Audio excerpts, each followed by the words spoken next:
ত্রয়োদশ জাতীয় সংসদ নির্বাচনের দলভিত্তিক ভোটের চিত্র এখন পরিষ্কার। চলুন দেখে নিই কোন দল কত শতাংশ ভোট পেয়েছে এবং এর রাজনৈতিক গুরুত্ব কী। সবচেয়ে বেশি ভোট পেয়েছে বিএনপি ৪৯.৯৭%, অর্থাৎ মোট ভোটের প্রায় অর্ধেকই গেছে বিএনপির ঝুলিতে। এটি তাদের জন্য একটি শক্ত অবস্থান নির্দেশ করে। দ্বিতীয় অবস্থানে রয়েছে জামায়াতে ইসলামী ৩১.৭৬%।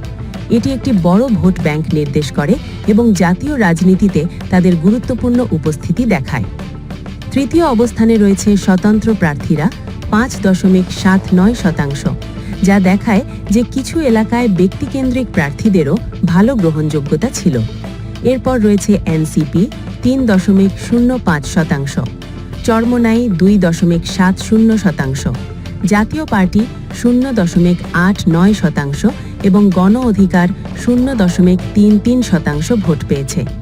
সংখ্যাগুলো বিশ্লেষণ করলে দেখা যায় দুই বড় দলই মোট ভোটের বড় অংশ দখল করেছে। অন্যদিকে ছোট দলগুলো মিলেও তুলনামূলক কম শতাংশ পেয়েছে। এখন প্রশ্ন হলো, এই ভোটের চিত্র ভবিষ্যৎ রাজনীতিতে কী প্রভাব ফেলবে?